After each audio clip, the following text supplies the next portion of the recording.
दोस्तों नमस्कार। Supreme court का फैसला जब से आया है कि एससी-एसटी के आरक्षण में अब 2 हिस्से कर दो। ये सही समय है कि एससी-एसटी के तमाम बचे हुए लोग या वंचित लोगों को सही समय से आरक्षण का लाभ मिल सके। सुप्रीम कोर्ट ये क्यों बोल रहा है कि सुप्रीम कोर्ट को सभी राज्यों का डाटा इकट्ठा करना चाहिए था, जहाँ देखना चाहिए कि एससी-एसटी के लोगों को जो एक्चुअल रिजर्वेशन है उसमें कुछ हिस्सेदारी मिली भी है या नहीं। सिर्फ रिजर्वेशन चौथी क्लास या चौथी श्रेणी के तमाम अधिकारी बनाने में या स्कूलों में और दफ्तरों में चपरासी बनाने से लेकर तमाम वो छोटे-बड़े काम जो बड़े स्तर का व्यक्ति या सीधे तौर पर कहें साधारण व्यक्ति करने से कतराता है, अक्सर आरक्षण के तहत ये उन्हें पदों को उन सारी जातियों को देने का प्रावधान रखते हैं और आरक्षण के नाम पर ढिंढोरा पीटते हैं। सुप्रीम कोर्ट में बैठे तमाम बड़े-बड़े जज किस तरीके से ध्रुवीकरण का ये खेल खेलते हैं, चलिए समझते हैं। सुप्रीम कोर्ट के जजों ने कहा कि एससी-एसटी के आरक्षण को अब 2 हिस्से में बांटने का सही समय आ गया है और अब उन वंचित वर्ग के लोगों को भी आरक्षण का लाभ मिल सकेगा। इससे सीधे तौर पर देखें तो बहुजन एकता पर बहुत बड़ा असर पड़ा या सीधे तौर पर कहें वो जातियां जो एससी-एसटी के अंदर आरक्षण का लाभ लेने के लिए तैयारी कर रही थी, अब उनको उस तरीके से लाभ नहीं मिल सकेगा, क्योंकि इन जातियों में वो लोगों को छांटकर अलग कर दिया जाएगा जिनकी इनकम सालाना कुछ एक सरकार के द्वारा फिक्स की जाएगी, जिसे क्रीमी लेयर के तहत रख दिया जाएगा।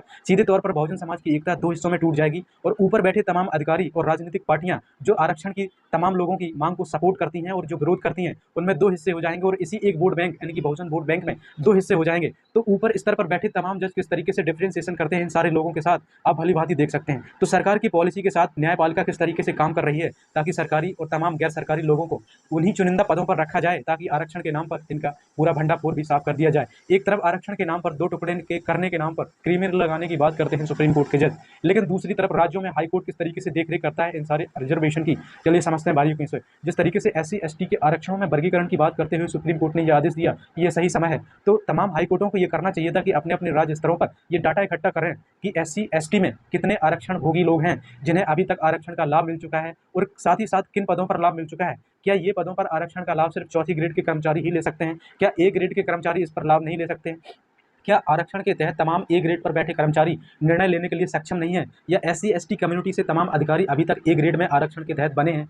हैं तो फिर उन्हें इस तरीके के डिसीजन मेकिंग में निर्णय लेने में शामिल क्यों नहीं किया जाता? क्यों सुप्रीम कोर्ट के जज उठाकर अपनी मनमानी तरीके से इसको बांटने और तोड़ने जोड़ने की बात करने लगते हैं? सीधे तौर पर कहें न्याय व्यवस्था, कार्यपालिका व्यवस्था और व्यवस्थापिका पर पूरी तरीके से इन्हीं लोगों का कब्जा है। आप देखेंगे कि देश के कॉर्पोरेट सेक्टर में इन तमाम 85% जातियों का सिर्फ 2% से भी कम हिस्सेदारी है और सीधे तौर पर देखें तो बड़ी-बड़ी कॉर्पोरेट कंपनी और उद्योगपतियों के हिसाब से देखें तो इन छोटी-मोटी जातियों के वर्कर सिर्फ वहां पर कोऑर्डिनेटर के काम पर काम कर रहे हैं, यानी कि सहायक के रूप में काम कर रहे हैं। किसी के पास भी इतनी पावर नहीं है उद्यम के क्षेत्र में कि वो खुद ही निर्णय ले सकें कंपनी के बारे में। लेकिन बड़े-बड़े पदों पर बैठे तमाम जिस तरीके से स्वराजशाही लोग हैं, ये स्वराजशाही लोग मेरी भाषा और परिभाषा में वही लोग हैं जो 1947 के बाद से स्वराज के लिए लड़ रहे थे और हमारे सारे लोग अपने पेट और मकान रोटी के लिए लड़ रहे थे, जिनके पास आज भी संसाधनों की कमी है। लेकिन जो संसाधन युक्त लोग हैं किस तरीके से उनके संसाधन और हक अधिकारों पर किस तरीके से डांका डालते हैं, सुप्रीम कोर्ट का एक ये निर्णय पूरी तरीके से इनकी मंशा जाहिर करता है। अगर सुप्रीम कोर्ट की ऐसी मंशा नहीं है कि इन जातियों को इनके हक अधिकार सही से मिले और बंटवारा वे वास्तव में एससी-एसटी के आरक्षण में करना चाहती है,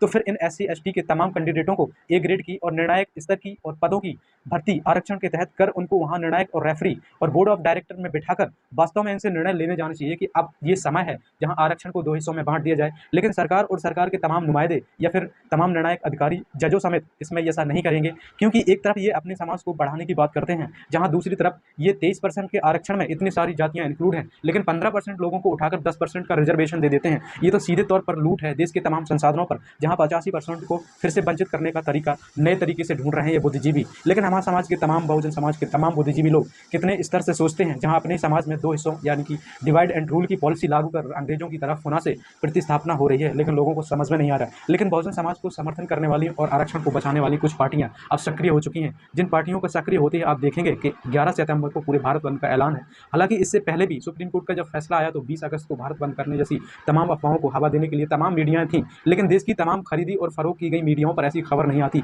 क्योंकि उद्योगपतियों ने इन मीडियाओं को खरीद लिया और वास्तव में उद्योगपति वही न्यूज सर्कुलेट करते हैं जो उनके फेवर में हो और सरकार के पक्ष में भी हो। अब जिस तरीके से 11 सितंबर को भारत बंद का ऐलान सिर्फ इसी मुद्दे पर हो रहा है, लेकिन बहुजन समाज के कुछ बुद्धिजीवी लोग इस स्तर तक नहीं सोच सकते जिस स्तर तक वहां पर बैठने वाले छल कपट करने वाले अधिकारी बैठे हैं। बहुजन समाज के वो लोग जो समझते हैं कि अब अपर बहुजन समाज के लोग उनके आरक्षण को खा रहे हैं। तो आप लोगों से सिर्फ एक ही सवाल है कि अभी तक राज्य के पास क्या कोई डाटा है कि बहुजन समाज और एससी-एसटी समाज के उन लोगों के तहत आरक्षण से मिलने वाले पद निर्णायक हैं, या फिर एक कोई ऐसा पद है जिसमें वो खुद ही निर्णय ले सके। आप देखेंगे कॉर्पोरेट और सरकारी संस्थानों में सिर्फ 4th ग्रेड की नौकरियां यानी कि चपरासी और पीयून से लेकर खलासी और झाड़ू पोछा करने वाले लोगों को ही नौकरियां आरक्षण के तहत देते हैं, ताकि उनकी मानसिकता ऊपर ना उठ सके। और आज यही मौका है कि इसी चीज़ को, इसी पद्धति को आरक्षण के तौर पर उठाकर फिर से 10% का कोड़ा अपने लिए रिजर्व कर लेंगे और इन जातियों की एकता को फिर से तोड़ने का प्रयास कर रही है सरकार। आप क्या सोचते हैं? कमेंट सेक्शन में ज़रूर बताएं।